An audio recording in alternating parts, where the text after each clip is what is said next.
Welcome to Inside the Set with Set Decor.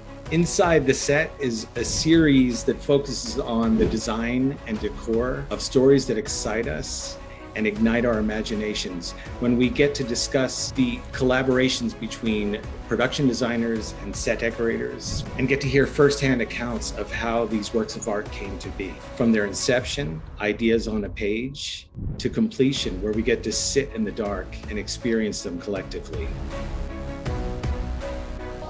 Welcome to Inside the Set with Set Decor. I'm David Smith of the SDSA, and today I have the pleasure of speaking with Lisa Alkofer, Set Decorator, SDSA, and Laurence Bennett, production designer, about their incredible show, The Offer, now streaming on Paramount Plus. Welcome, Lisa and Laurence. Thank you. How are you both today? Good, I hope. Yourself, David? Good, Yeah. thank you. Very good. I've worked with Lisa, and I've known Lisa for a number of years, and Laurence, this is my first time speaking with you, and I'm glad to meet you. We always like to sort of begin by speaking to each of you and asking how you got your start in the business.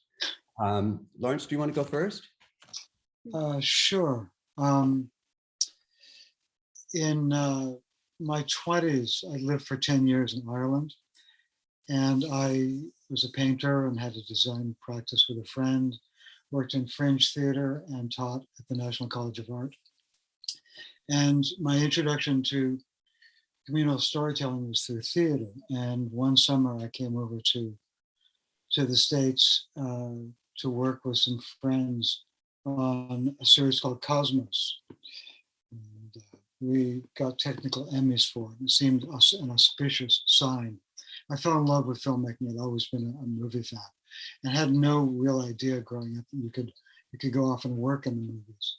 So I came over here in the early 80s and started working, doing props and being a terrible set builder. And fortunately was grabbed by an art director and brought up a little bit.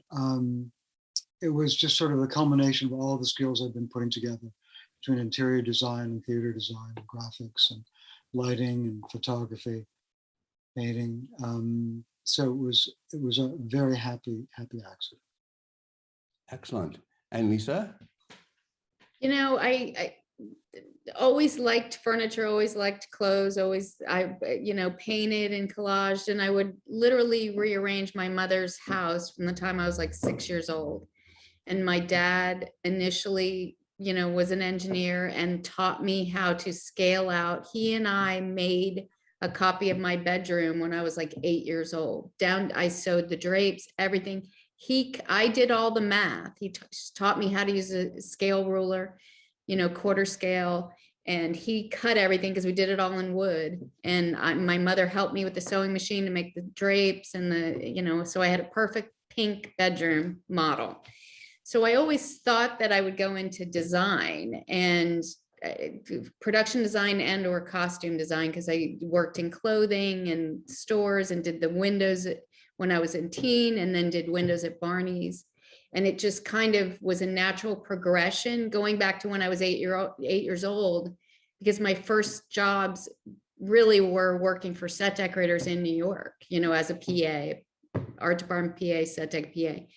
And set dressing was a better fit for me than production design, ultimately. So I kind of meandered my way and found my place, and obviously worked for you, and which I learned a lot. And the show I'm on right now is all about drapes. And I'm like, this is a David show. And Laurence, I worked for Laurence as a set dresser on like my second union job in Los Angeles, when he was the production designer and I was a set dresser for a guy named Jimmy Adams. And I stalked Laurence for 25 years once I started getting decorating jobs. And finally, this culminating with this job is the first time for us to work together in this capacity. So, well, it's been really fun for me to watch your rise from being a buyer with me, and I know that you wanted to be a set decorator, so it's really nice to see how your career has grown. I mean, thank you. And, I trained with the best of the best. I mean, I really did. And very well, like you, Jan Pascal, Larry Diaz, Beth Rubino. I mean, the list is long, so I don't take any of it for granted. Well, and the good thing about it is both of you are passing it on to other people as well. So that's Yes, all. That's all part of it. absolutely. You got to bring people up. Yeah, indeed. So what was the generation or the idea behind the offer, and how did it come about to you, Laurence? I got a call about it and was very skeptical. I figured you don't mess with the classics, and it just seemed too dangerous. So I said, I don't think I want to talk to them. But the folks from the show called back a couple of weeks later and said, no, we'd really like to talk to them. So they got me a couple of scripts and I read them, and I have to say, I just fell in love with the story. I was fairly familiar with the war stories from the making of The Godfather. It was a very tortured, difficult process. And there were aspects of it, though, that I wasn't familiar with, and I had never not really been on my radar. He didn't feature largely in anyone else's rendition of the stories. And reading Al's story via the script was fascinating and terrifying and very, very funny. Michael Tolkien, who interviewed Al and sort of absorbed on the material that he and Nikki Toscano shaped into the 10-hour arc. The stories are fairly unbelievable at times. Just when things begin to pick up some speed and things begin to get in sync on the project, something else catastrophic looms. I have a real appreciation for all the stories I've been told over the years by the veterans older than me. And I think that there's really something about this shared communal knowledge and wisdom that's passed on. It's more than just war stories. And I have a great appreciation for it. So knowing that some of the stories are apocryphal and other people on the project may have had different views, that makes it all the more interesting, because an unreliable narrator is an essential part of storytelling and an honored tradition within filmmaking. That was the hook for me. And obviously, you started before Lisa, because that's always the way it goes. I was on for a number of weeks before. Fortunately, we had a good, healthy prep period. Okay. And she was able to come on with a fair bit of prep. Yeah. And Lisa, how much prep did you get? I had 10 weeks, okay. And I needed every minute. Yes. Yeah. Every minute. And I'm curious, I would imagine that it was always in the plan to shoot at Paramount and to use the backlot and all of that. I would hope, anyway. Sure. Obviously, I mean, this is part of the studio's legacy, and they were tremendously supportive in letting it be a venue for the show. But even the lot is changed enough in the 50 years that we need to make some visual changes to it each time we shot on the back lot. And because the lot was tremendously busy at the time, it was like 100% capacity on all the stages through most of my 9 months there. And it was the height of a COVID spike. So in addition to having to accommodate other productions, vehicles and staging that had to be all moved for whenever we were out in the lot, there was also just this entire wealth of blue COVID pop-ups everywhere. So it was just a lot of logistic nightmares that I have to say the locations department and studio management were really good about helping me. And Lisa, have you done a show that used so much of the back lot and sets on the back lot before? I mean, not to this tune. I mean, this was massive. I mean, this was my biggest show as a key to date. And, as Laurence said, there were a lot of logistical challenges. However, on one hand, our department, meaning the whole set dressing and art department, the creative team of it, were such a gelled team, and everything was well thought out that it really, on one hand, kind of went off without a hitch. Shockingly enough, for as big as it was, there was over 160 sets, which is pretty daunting when you Yes. think about it. When you looked at it on paper, I mean, I still can't even believe how much work we did. It's like a shock that we pulled it off. And, nobody within our department killed each other, and everybody would always say in all the other departments, from production to the camera, grip and electric, they were like, what is it about you guys in that office? Because we were all in one office, one bullpen. And they were like, what is it with you guys that you all still laugh and you all come to work every day in a good mood? And I was like, that's because we're all excited to be here. I mean, it was a gift. It certainly shows because, I mean, of course, just having a little bit of knowledge about the back lot and knowing how small that footprint is, I know that in all 10 episodes that you used every possible angle Yeah. and shoot different facades multiple times and change it all with the craft that's are available, by doing different carpentry and trim and paint and signage. And it's incredible. It's just a great use of the back lot. It was very well thought out. I mean, it really was thought out, and God bless Laurence and Sal, our DP. Everybody really thought the best way to use it and welcomed everything that me and my team brought to it. I mean, they all welcomed us. There was no, it was a team, all Right. of us collaborating. I don't know quite how to talk about any specific sets because there's so many. Yeah. I mean, could each of you give me a couple of examples of what were the most difficult and also the most challenging or fun to do, are the most exciting? God, there are so many sets. I mean, the San Gennaro Festival was so magical because that was the first, when you see the show, we open in that. And it was so big. I mean, literally, we had every available set dresser that was not on a permanent show on our man day crew, literally.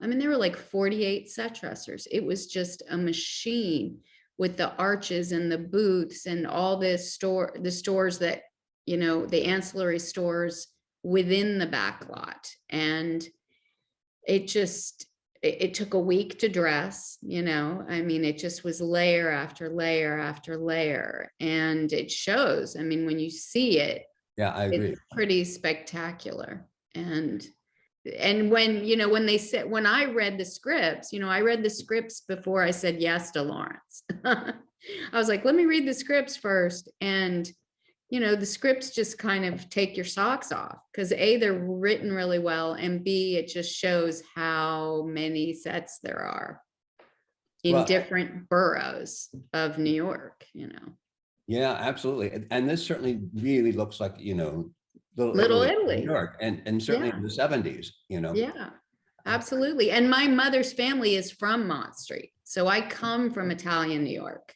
Right. And I've been going to Little Italy since I was a kid.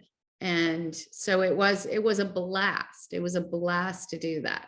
And yet again, that was another combination of me and Laurence and Jan Engel, our art director, and Brian Turk construction, and then the fixture department, all coming together to build those arches and design those arches. And well, and also what works now, and we didn't have the tool then, or not for many years, was the ability to extend sets so easily and the affordability of doing visual effects.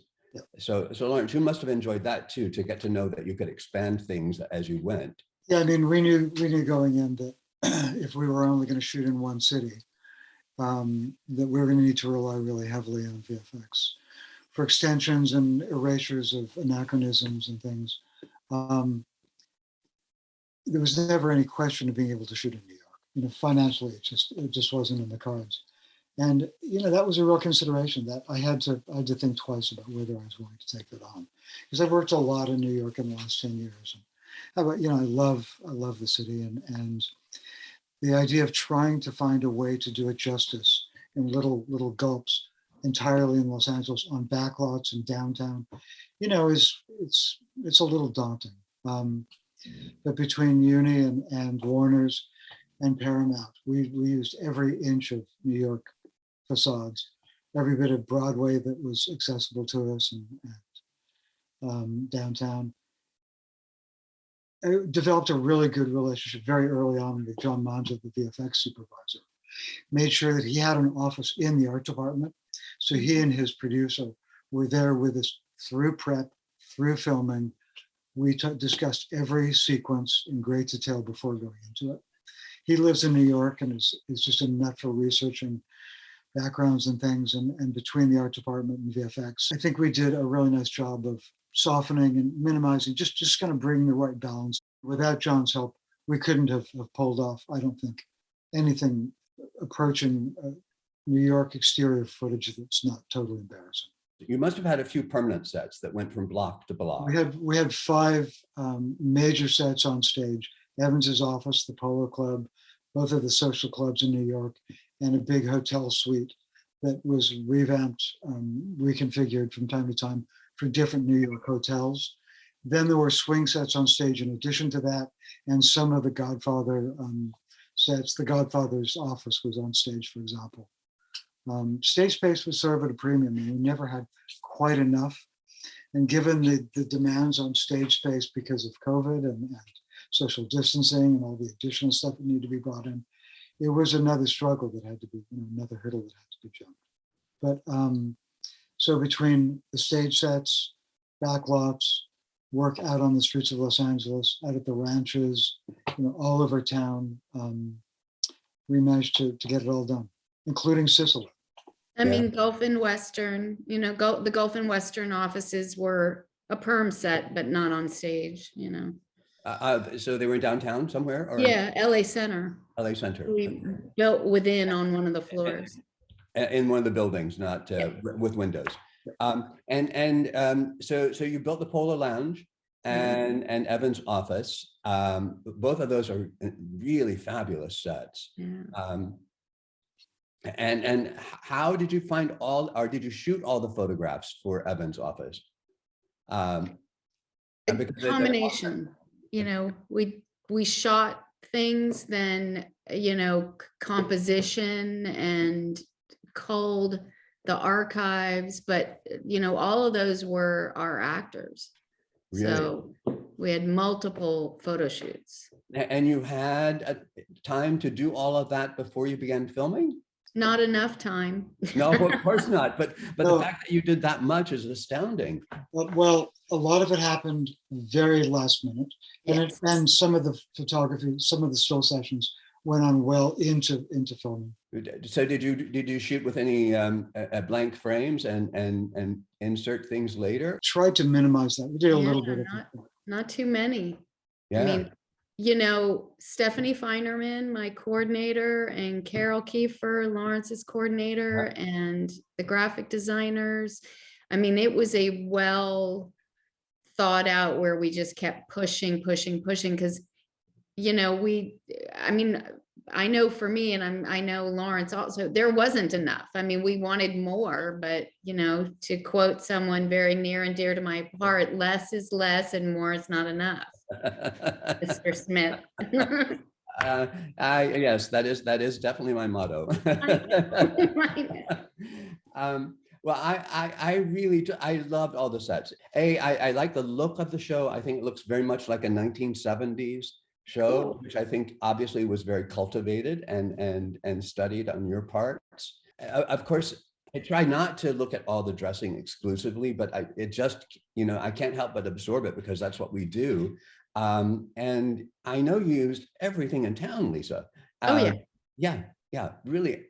Every sconce, every Italian picture frame, every Italian family, they're all over the place. And it's really, the detailing is really exceptional in this. Really, congratulations. I had a very good team. I don't take it for granted. I had the best assistants: Sandra Thorpe, Ed McCarthy, Natalie Contreras, Cheryl Strang, Bob Gould's daughter was my lead. I mean, I had a top-notch team, and I don't take it for granted. I don't take it for granted at all, because I wouldn't have been able to pull off what I wanted and what we wanted to do for Laurence. I wouldn't have been able to do it without the team I had.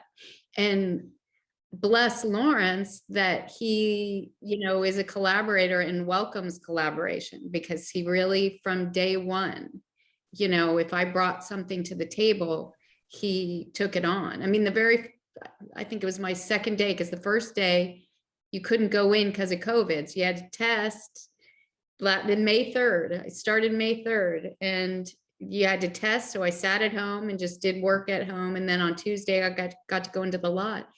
And that painting that's on the wall of Angelo's restaurant in the backlot of San Gennaro on Paramount, I found from the Chicago Institute of Fine Arts. And that's the eruption of Vesuvius. And we made it into wallpaper, and the shop, our paint department, built that as wallpaper. Laurence welcomed the idea, and then we built that into the set. And that was day 2. And it just kind of went from there of collaborating. Well, and when this is moving as fast as it is, because you have so much work to do, you just have to trust your ideas and your gut instincts and embrace them, right? Yes. Push through. It's the only way. One thing I would say is that I learned a long time ago to surround myself with people who know what they're doing and get out of their way. This project was unusual in that I don't think I've ever been in a show where people were so invested in the origins of the material in addition to the material.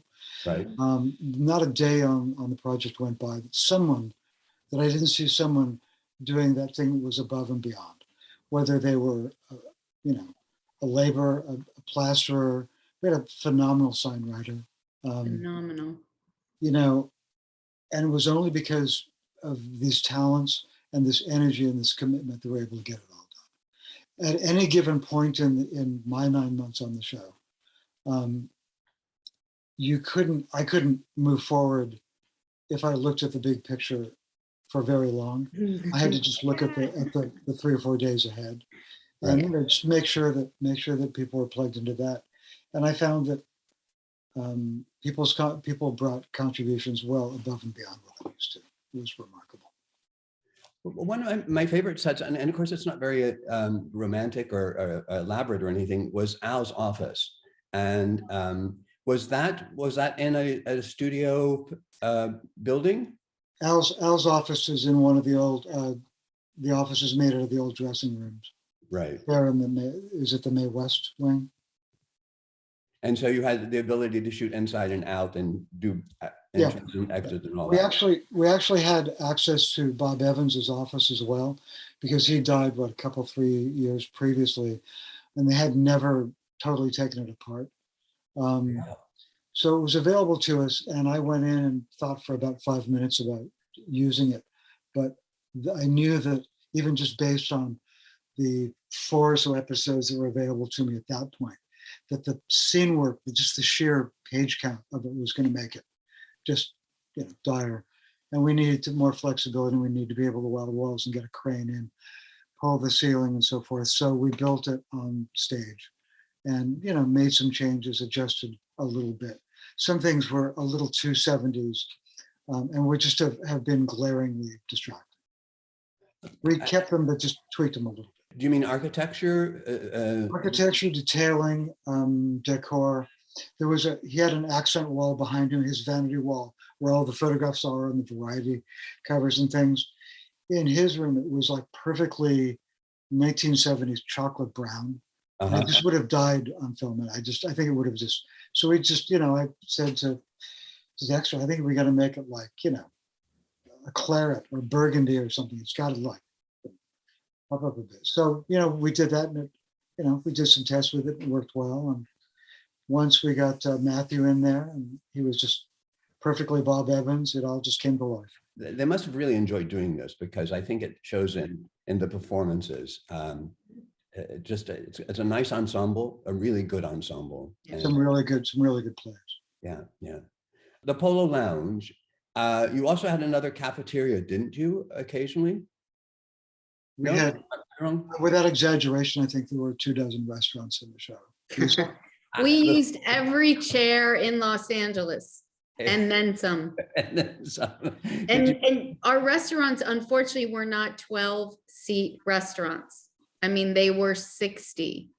Right. And as Natalie and Sandra know, I mean, we looked at every chair. There's a finite number available when it's that There corner. really is. People don't realize.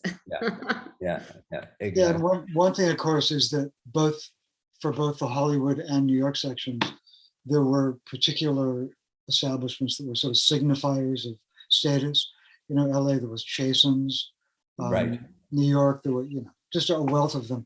So having to embody those, manifest all those in Los Angeles was a little tricky. Fortunately, the smokehouse looks remarkably like Chasen's when you put some standing practicals on the back of the booths and turn the lights down. And is that where you shot Chasen's? Yeah. Yeah. Okay. I wasn't sure about that. I debated about that for a while. Chasen's was still in business when I came to LA. Me too. Yeah. And I actually went there I think we shot it for LA Law, the first, or Berks Law is where we shot it. So anyway, also Lisa, the nice thing though about some of the New York restaurants, especially like the Social Club and the scale of those, it's so much easier to do when, because we all know that the restaurants in New York are a lot smaller, at least in the old days, especially in the 70s, and also in any old small building, not all the new temples. So that cuts down on the scale of the quantity of trying to find things and what you can do, and it gives you a little bit more flexibility. Yes, and I loved doing the Social Clubs. Those are my favorites, pretty much. I mean, they just were, everything about them was just groovy. I wanted to hang out in them. Well, Joe Colombo's Social Club, that's supposed to be in Brooklyn, right? Yes.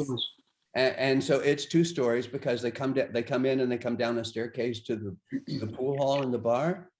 Yeah. The backstory on those Gambinos was on Mott, was it? Mott, yeah. On Mott. Joe was, Carlo was born in 1905, 1902, around there. He and his entire crew were immigrants. They were all from the same couple towns in Sicily. Whereas Colombo was the first American-born head of one of the families. He and all his entire crew were, first generation American, second generation in some case. I figure that given their difference in age, they were a little more rock and roll, a little more doo-wop. And my thinking on Joe's place was that he had just found a bar he liked in Carroll Gardens and encouraged the patrons and owner to just go away. And had taken over, commandeered it, and that's what they made their headquarters. Well, I particularly, the shot of this in this photo, it's incredible. I love the black and white check floor, which really sets the tone really nicely. The lighting's incredible coming down the steps. Juno Temple is spectacular in this production as well. She's the best. Yeah, she's just stunning, really great.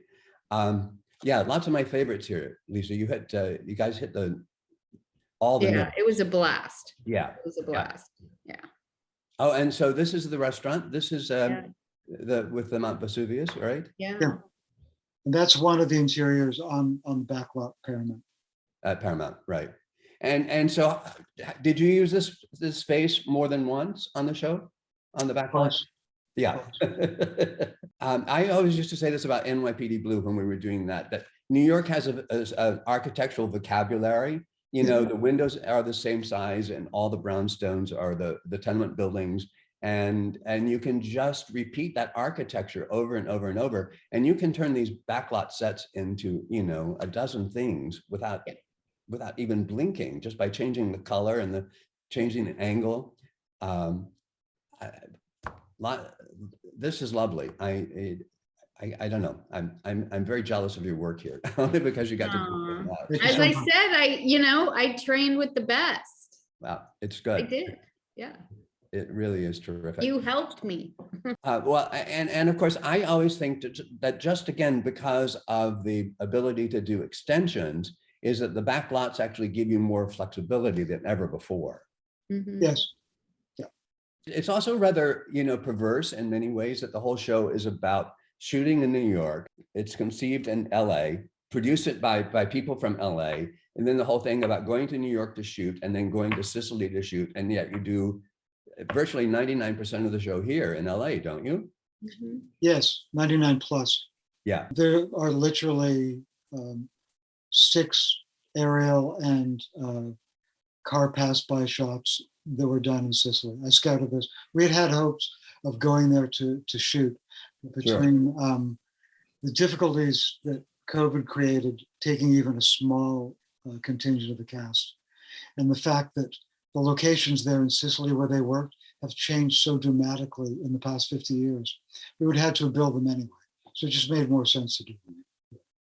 And where did you find the Long Island estate in LA? The Carl Anthony House? Yes. It was actually in Staten Island originally.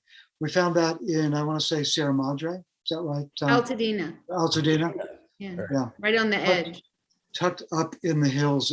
It's a wonder that locations ever found it. I'm trying to find an analog for that. Oh, here's the That's the Castello in Sicily. And is that facade? That's a house here in LA? No, that's a build at Sable Ranch. Oh, good. Wow. We built up to 18 feet and then VFX finished it.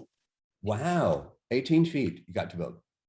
Yeah, we got up just to the bottom of the, just up through the balcony. And of course, I mean, there are always budget constraints, but did that control a lot of your decisions and make it really impossible on a couple of things, or did it really help in many ways? I mean, obviously there's never enough money, but you know what? I actually had enough. I mean, we did everything I wanted to do, and I think everybody was pleased. And we had a big sale at the end. I mean, I sold to all the prop houses, all that beautiful stuff, because we bought a lot of stuff because I went to auctions down in San Diego, all over the place. And all the prop houses benefited at the end of it all, because I was like, I can't just throw this stuff in a dumpster. I mean, Ed McCarthy was my gear guy, because that is his strength, and he's such a Francis freak and Godfather, aficionado. So he did all the camera equipment. He did all the phones. We got reconditioned phones that worked at all the offices, typewriters, everything that ISS now has, I mean, so everybody got pieces of all our sets because I didn't want anything to just fall away. I was like, we need this stuff. Prop houses need to keep things going. You have to recycle and, repurpose. And so thankfully at the end of it all, Paramount let us really take the time to do a sale. And we spent 3 weeks and cleaned out our goal room. Great. Looking at this photo, did you do very many 3-wall sets? No, we really didn't. The reason that this was the fragment that it was is because when we were dealing with any of the scene work from the movie The Godfather, we never shot any of the scene work. We were always in and around the setting up, just offset. So we needed really to be able to see into the set. So we treated it as though some walls had been pulled. One thing I would say about budget, the writers, the showrunners, Nick Toscano and Russell Rothenberg, were really good about responding to my concerns about what we could do a good job with the time frame and the budget. So, for example, it's one thing to say, oh, well, we want to portray Chasen's, or we want to show, but when they wrote things like the 4 seasons, I would just say, no, forget it. Right. That's outside the scope of the show. And they were great. They were very responsive. Say, just give us, upscale Tony, New York. It's, page and a half. I get it.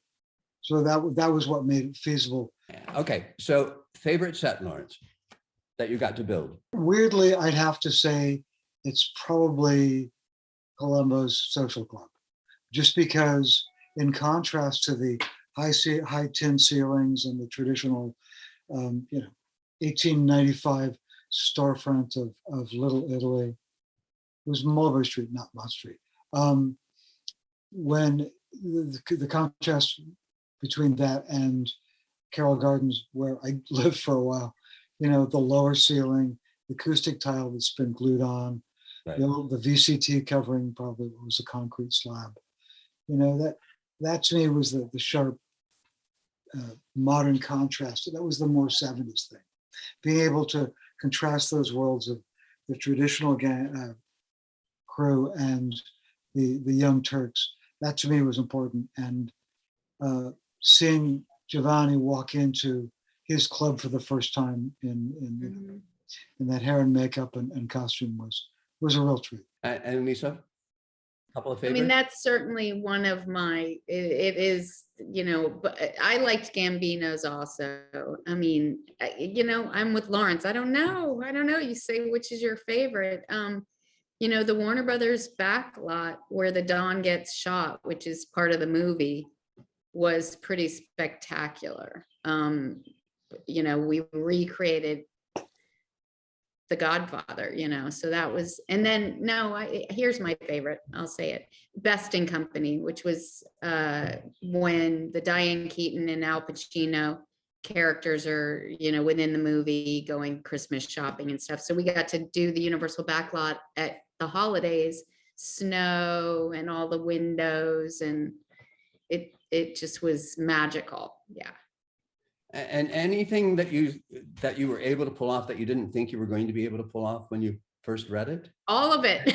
I mean, you know, I'll be honest with you. At the beginning, I didn't have a lead person. You know, it was a challenge to find a lead. And then it was a challenge to find a draper.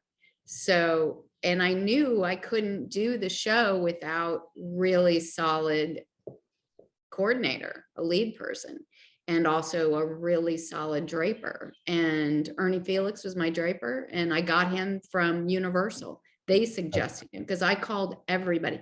Everybody was booked. People, you know, it was really busy. Yeah. And you know, I took a chance. I didn't know him, and they were like, "We think this is a good fit for you." Because I work a certain way. I work kind of differently. We all work differently. Everybody has different ways they want to structure their team.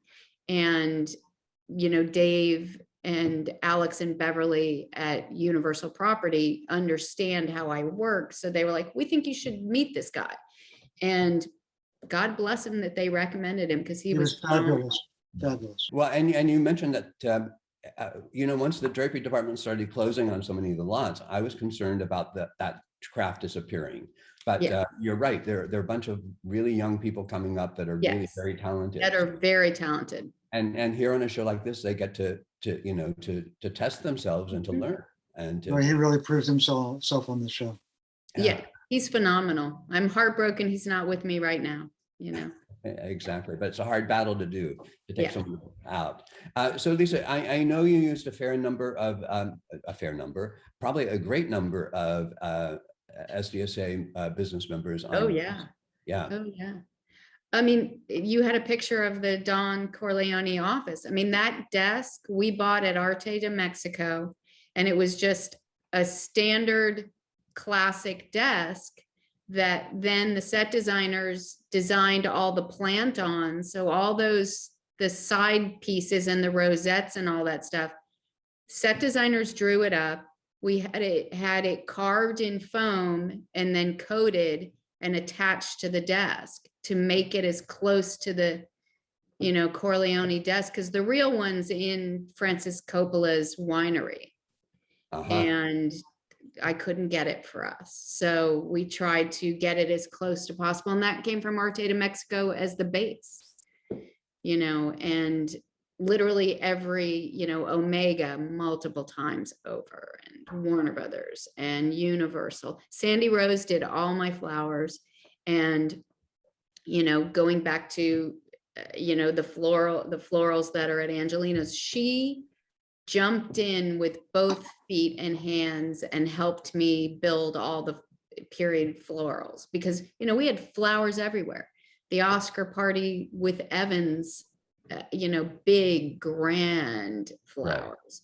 Every restaurant, every hotel, she really took my research as well as her knowledge and just went with it. And her team was kind of excited when we did the Oscar party, and they were like, we've never gotten to do anything quite this grand. I mean, we did full tilt flowers, a lot of places, and all period. It was fantastic, And then did you actually go to the Beverly Hills Hotel to do the exterior?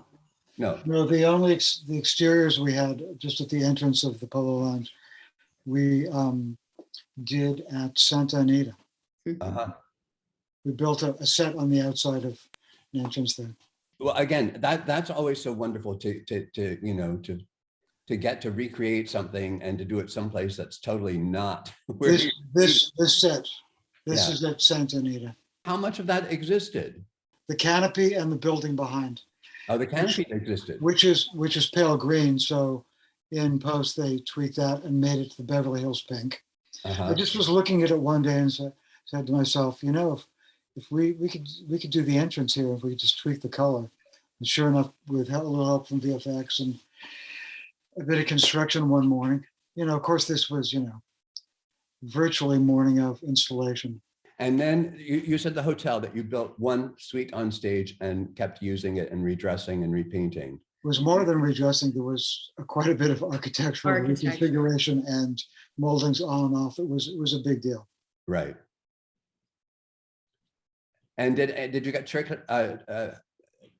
Did you always have enough time to do that, or again, was it just like? Yeah, I think we were accommodated really nicely by the ADs. I mean, they knew what an ordeal it was going to be, so we had the time to do it. And Lisa, did you have a number of hotel beds and matching bedspreads and draperies all on hand, or did you have to build? No, we made everything. Yeah. Made everything. I mean, like that headboard, I bought the headboard and we reupholstered it, and all the furniture, half the furniture in that suite, most of it's Omega.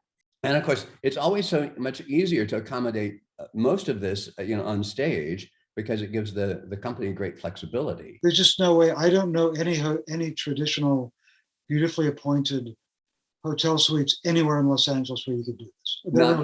Not anymore. Not anymore. No. I've tried on the last picture to do something at the Biltmore, and just frankly, it was too tired and too warm and too inaccessible, and the logistics were terrible. It was too expensive. It just made more sense to build. Did you shoot in blocks of 3 episodes, or could you go as early as like episode 2 and shoot part of 6 and 7, or did you just have to do it in order? There were 2 episode blocks, and we had to do them in order, which means we needed to carry, for example, the Gulf and Western sets from the first block until the last. Uh-huh. Which was expensive and a terrible labor drain. Right. And could you leave them dressed? Yes. Oh, well, that's good. That's good. Not every time. Not every time. Wow. Again, none of us ever know this until we get into it, The truth is, at the end of the day, when you're watching the story, none of that matters. No, it's just all of our logistics, and what are they drinking here? I think they were grappa. Oh, grappa. Yeah. Okay. I couldn't figure that out. I was looking at that clip this morning and I thought, gosh, what are they drinking? It's so clear. And it is the grappa, of course. Grappa comes in all different colors. It doesn't necessarily just come in clear, but that is what it's supposed to be. It's because of angles like this. Oh, this, by the way, talking about being able to do anything with the same, this little restaurant. Uh-huh. Oh, yeah. It was a revamp of Gambino's Club, because we got into trouble and needed a small restaurant right away for an additional scene. Pull apart some stuff and change the palette. Well, and again, that's why it works. Why it's so great is because it's the everything in the vernacular of New York architecture is here, Exactly. especially at that time frame, in that time frame. Oh, I love this too. This is a location. In order to do this, I mean, we tried Universal Backlot and lost our window there. We ended up doing this at the Hotel Barclay downtown LA in one of the shop fronts on the ground floor. So this was a complete interior exterior revamp. And you said it was built downtown? Yeah. Down on Main Street, Barclay. Wow. Oh, the Barclay Hotel. Yeah. Yeah, within their architecture. Oh, okay. That's it. So you just added and yeah. It was an empty shop front. Yeah. I think this had been abandoned for years. This was actually at the Beverly Hilton. Oh, yeah? Yeah. Great. That is the Beverly Hilton pool, yes. This is at the Beverly Hilton for Vegas. Oh, it's a nightclub and not a theater. Yes. Yeah. It's the Copa room at the old Sands. So did you shoot this at the same time that you shot the pool? Yes. Same day. Same day. Yeah. And of course, some of these sets are only done for, what, half a page, a quarter of a page of Not dialogue? even, yeah. But New York, New York's all about going out, and Hollywood used to be all about going out. People used to go out. Yeah. Yeah. They don't anymore. I was intrigued by these chairs, Lisa. Oh, thank you. Thank you. At the Gambino house. And no, we had to give them away. I wanted a Columbo. prop house to buy them, and nobody wanted to. I'm like, you don't understand. These are the most fabulous chairs. I included this in the batch just because I think this is just like a really beautiful example of how Lisa was able to carry the Italian theme. Italian, the serious Italian. Well, because these are like one of Sentiment. the first things I bought last June at an estate sale with Lloyd Gordon, who obviously is a SDSA, Right. vendor. And I bought this whole suite of furniture, and then also the sofas that played in Bob Evans' living room we shot in Pasadena. I bought all of that like week 2 that I was on, in anticipation of going to these people's houses, not knowing what the architecture was going to be, not knowing how it was going to be used. But I'm like, this is so Joe Colombo. Sure. I mean, it's flashy. It's, to a point trashy, but not, because they're really elegant. Yeah. I mean, Yeah. yeah. And you, what comprised the suite? Was it the table and chairs? There is a buffet right behind Joe that was the heaviest piece of furniture my guys have ever lifted, they said. And I had some of the biggest set dressers in town, and they were like, are you sure you want this in there? And I'm like, yes, I need this in there. So God bless them that they did it, because it was a massive break front, massive. And the table, I mean, it's just, it's so outrageous. So thank you for noticing. And I can't believe a prop house. I tried to get Robert, I was willing to give it to him, and he goes, nobody's going to rent it. And I'm like, oh, I can't believe it. It's so sad, because I mean, it really is. I mean, it's not one of a kind, obviously, but it certainly would be hard to find if you were out looking for it specifically. Exactly. And the fact that you stumbled on it, and again, the serendipity of it being available at the time, and you're buying it, and here it is, Yes, all the planets aligned. And so these sofas were in the same house? No, all Right. that, I brought all that. That's a house in Los Feliz, and we brought all that in. The lamps from Omega. Oh yeah, very very iconic Omega lamp. Yes. Well, and the cars, that had to be great fun too, and rather difficult, I think. It's tough. It gets harder every year as the Yes. decades go on. Yeah. Well, you guys, I think we had an hour to talk, so we probably have exceeded that. But I thank you, and really appreciate your coming and letting us talk about this great show. And congratulations. Thank Thank you. And I'm you. glad you enjoyed it. I did a lot, really and Good. truly. Thank you. Thank you for bringing your keen eye and questions. Thank you. Thanks for joining us for this edition of Inside the Set with Set Decor. Don't forget to subscribe to our YouTube channel and visit our website, setdecor.com.